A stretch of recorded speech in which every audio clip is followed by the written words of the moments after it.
it's Doris with All of the Books, and I'm filming a video. Anyway, sorry for any outside noises, but we are outside. It is a glorious day. It's not even 75 and it's almost 10 o'clock, so loving it. It was pushing triple digits here just 3 or 4 days ago, so anyway, yes, there's planes and there are cicadas and my neighbor's working on his house and I'm filming a video, so let's get started. I'm doing a try a chapter tag. Actually, I'll be doing a series of these. I've been watching my backlog of watch later lists, and I think I've got one more, but Unmanaged Mischief did a series of these back in May when she was getting ready to go out of town for a few months. That was a cicada. And she does them so well. I really enjoy watching hers. But yeah, I just, I've been looking at the hauls from a couple years ago, and I'm just really not interested in some of those books. Yeah. And I've bought some used books recently that I'm not sure about, so I'm going to do a series of these. This first stack, these are the ones that are most likely to be unhauled. And my rule is that if I pay $1 or less for a book, I don't have to feel guilty about unhauling it. I mean, I don't have to feel guilty regardless, but I especially don't have to feel guilty if I've bought it, used that way. That's just supporting charity. So anyway, let's get started. I also wanted to mention that I use Goodreads as a tool for, deciding on books. And I really like checking out the ratings on Goodreads. I typically don't buy books that are under 3.85-ish unless I have a specific reason to. And that's just me. That's just how I like to read. I do make exceptions, obviously, if, it's come highly recommended from someone or the topic is something I'm especially interested in. I mean, I do understand that lower ratings come from those Marmite books that split people's opinions. But the system just really works for me, so that's what I do. Getting on with it, our first option here is A Spool of Blue Thread by Ann Tyler. This one has a 3.4 rating on Goodreads out of 74,000 readers. And when I read, I think that was a bird. When I read The Dust Jacket, I don't even remember what I read. I'm going to be honest with you. This book just sounded so incredibly vanilla. Bland. I hardly even want to read the first chapter, but I'm going to.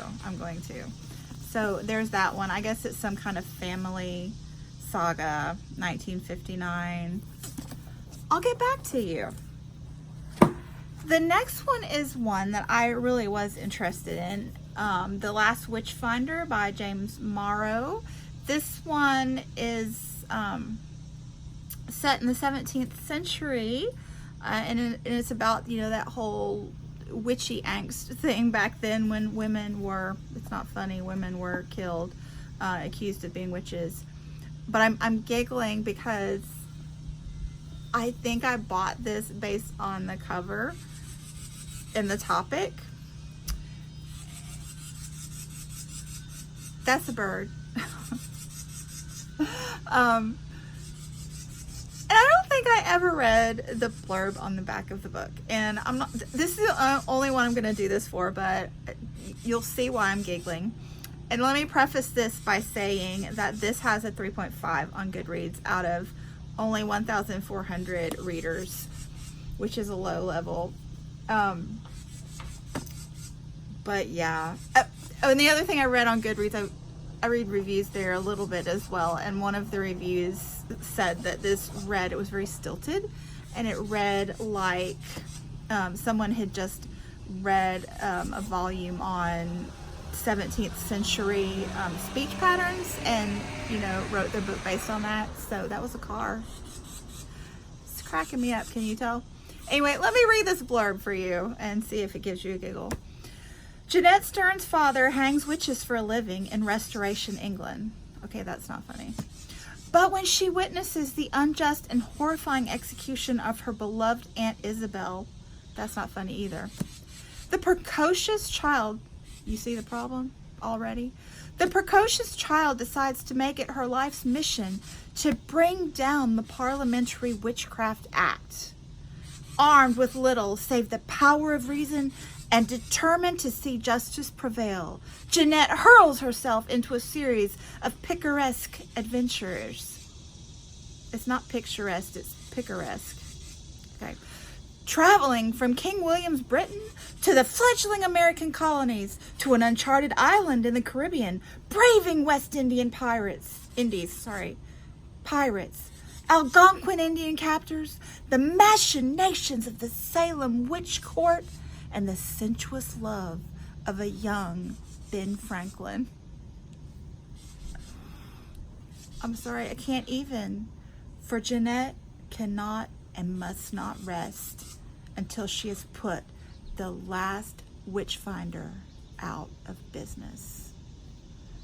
Like, I don't think this is supposed to be a comedy, but I just don't know, guys. But I'll get back to you. The next one is not quite as funny. I really do genuinely want to read this one. The Book of Speculation, a novel by Erica Swyler.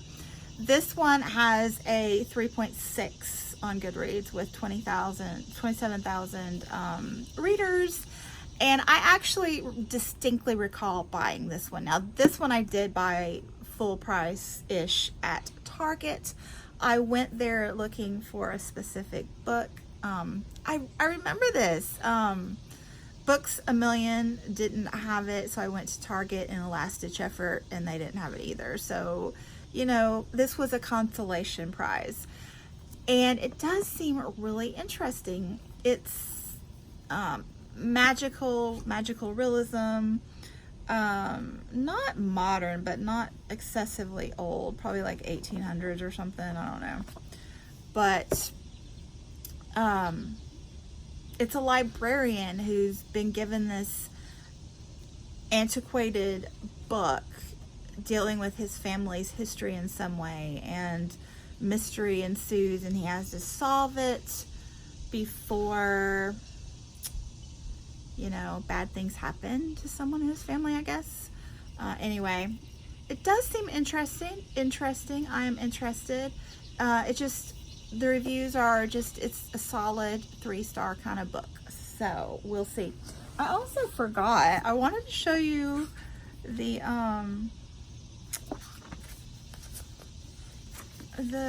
art in here. Cool, eh? So anyway, that's that one. The next two are much higher rated. The Stranger by Albert Camus, 3.97 out of 605,000 readers. And this one's small, so I may just, only 123 pages. So I will probably end up reading this one in its entirety, I would say. But yeah, this is just one of those modern classics that everyone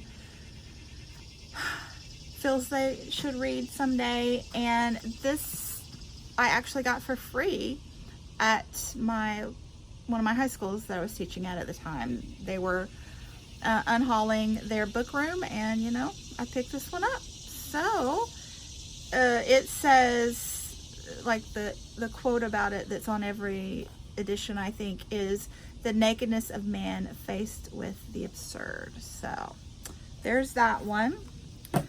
And finally, I have Infinite Jest, which is not small, so I may end up unhauling this one because I really have no desire to read it. It's like 1,000, pushing 1,000 pages. Yeah, that's a nice sound though. I like that. This one, did I say, this one has a 4.3 rating, which is really excellent, out of 67,000. So this is solid. It is, in more ways than one is it solid. But the thing about this one is it's about drugs in some way, addicts, halfway house. It's supposed to be a comedy, but an enlightened comedy, I think. And I picked this up originally because someone whose channel that I really enjoyed watching gushed about David Foster Wallace. Absolutely gushed. He was the best thing ever. Just up on a pedestal. And when I was, like I said, I just got this for like 85 cents or something at a used bookstore. And that's the thing with these three especially. If I ever want to read them again, they are a dime a dozen, so to speak, at used bookstores, available all the time. But yeah, I grabbed this one just not knowing anything about it other than she loved David Foster Wallace. And it was just so ironic that when I was researching it on Goodreads a couple days ago, she'd given it 3 stars. And I'm like, yeah, I'm just one of those people that if you give a book 3 stars, that doesn't make me want to read it at all. So all of those reviews that are like, I gave it 3 stars, but really it's a good book. I'm like, yeah, but I want to read a great one, okay? So yeah, and then I was reading some of the reviews, and you guys, there is a reviewer on Goodreads who took the time to write, it's like a short story, truly, his review. And it's this courtroom drama where he himself is on trial for not liking this book. It's great. He even calls his wife to the, well, he doesn't, but the defense for the other side called his wife to the stand against him. It was just such a brilliant review, truly. I highly recommend the review for this book on Goodreads. I'm sure that it'll pop up as one of the top reviews, but he mentioned that this book, like the author, David Foster Wallace, sat with a thesaurus beside him while writing it just to pull out one big word after another. And I'm all about the big words, but anyway, we shall see. So I am going to work on these 5 this weekend and hopefully get back to you and share my findings and how this adventure goes. So stay tuned. Hey, so I did get my books read this weekend, and I thought I'd wrap them up for you really quick and tell you my decisions. This was actually a fun endeavor, so looking forward to round 2. There probably won't be as many DNFs in subsequent rounds. Spoiler alert. DNFs, no, unhauls. Anyway, I read the first, I'd say, 12 pages of this. There wasn't a chapter break soon enough, so I just went with a little break within the chapter. Yeah, I mentioned that the blurb sounded super vanilla with this, and the first 12 pages were really bland. This book just doesn't tick off any of my boxes. You know, it's not historical, it's not set in another country, it's not readily apparent that it's any societal issues that there probably are. It's just a family saga set in the States, and if you like that, you might love this, but it's just not my thing. So and the thing that really got me, and I was like, oh, I'm not reading this, was, this is so random, but this book is published in 2015, I believe. Yeah, 2015. And this phone call is on a landline, okay? A landline in their home. I know some of you still have those. But they're talking about they should have paid for call waiting, or caller ID, I should say. And then they're talking about, oh, do star 69 so we can call the last person that called us. And they're talking about it like it's modern technology, and it's not in 2015, people. That's from the 90s. So I really kind of felt like this was a backlisted book of hers that, you know, she wrote and didn't get published at the time, and then pulled it out of the closet, you know, when her name became marketable. I'm being harsh, but I didn't want to read it. And then this one, The Last Witchfinder by James Morrow. Oh, me. You know, I laughed when I read the blurb of this one. I read you the blurb, and you may have laughed too. This one, where the other one was very bland writing, it was like the Three Bears, okay? Goldilocks and the Three Bears. That one was too soft. This one was too hard. This author was trying way, way too hard with the writing here. Over the top. And I should read you a little bit of it, but I probably am not prepared to do that. But the first section is this book talking to you. Yeah. And talking about being birthed in junk. It was something else entirely. Yeah. The ability to appropriate mortal minds accounts not only for a book's literary output, but for its romantic life as well. The romantic life of the book, mind you. Physical and emotional. We copulate by proxy, and we like it. But prior to any carnal consummation, we fall in love with you, madly, deeply, eternally. Despite the yawning gulf separating our kingdoms, that chasm between the vegetable and the animal. I just can't, okay? I just can't. And then there was the Just Right, okay? Finally. This is just, and this is the one that I did actually pay a decent amount of money for, so I do feel more obligated to read it, whereas these others were either free or 85 cents, something like. So yeah, this one was a small town librarian, potential love interest, maybe, I don't know, with the other librarian. There's family history with like the circus carnival shows with the women in his family, and he's a really good swimmer, and his mother was and taught him, and she died by drowning, possible suicide. You know, it's very vague in the opening chapter. And the sister is off mysteriously, and then decides to come home again mysteriously.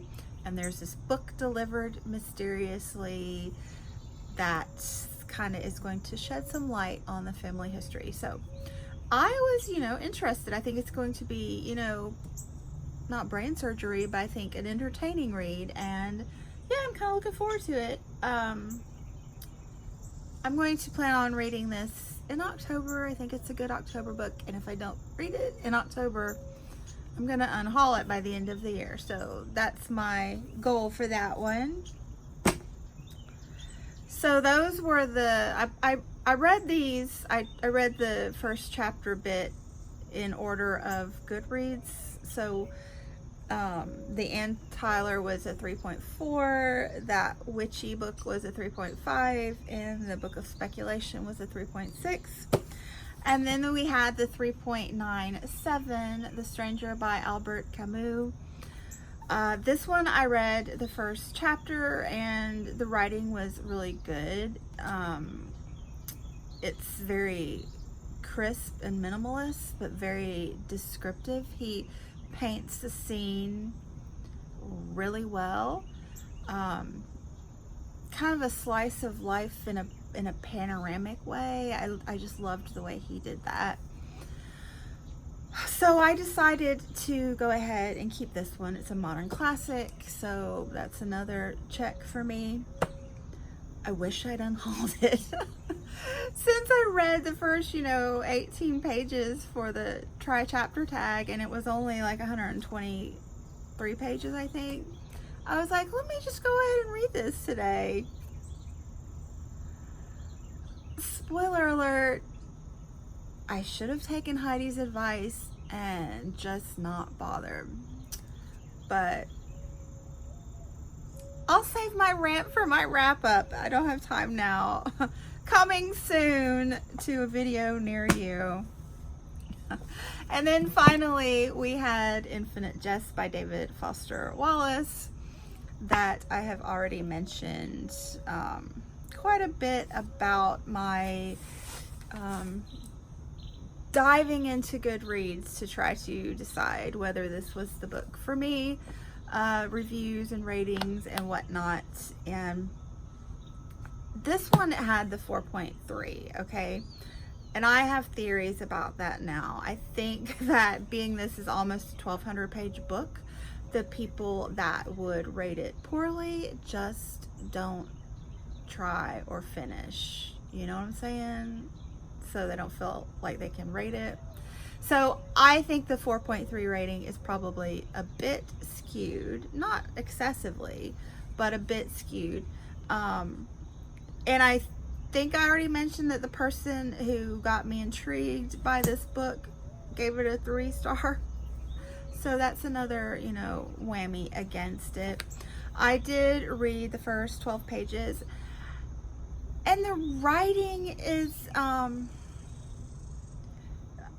good. I mean, it's really obviously going to be a well-written novel, and yeah, I'm still curious about it, but I'm not intrigued, okay?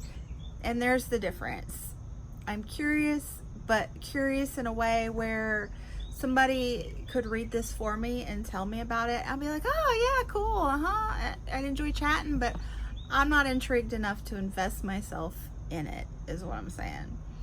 I went on Goodreads again and was reading some of the reviews, and I started realizing that none of the reviews say a whole heck of a lot about the book itself. It's just kind of chatting about being in the I Read It club, if you know what I mean. Yeah, just these esoteric meta conversations about, the accomplishment and, how it made them feel. So, I mean, that's cool, but again, it doesn't make me want to pick it up. So I'm just not gonna. If I'm gonna invest myself in 1,200 pages, I want it to be like a modern classic like Don Quixote, or something to that effect, or Duck's Newburyport. Yeah, this one just doesn't say read me. I don't think it's gonna be my kind of book. So it's gonna go into the unhaul pile. It will be sitting in the unhaul pile for a month or so before I go back to the used bookstore. So if you can convince me to read that, go right ahead.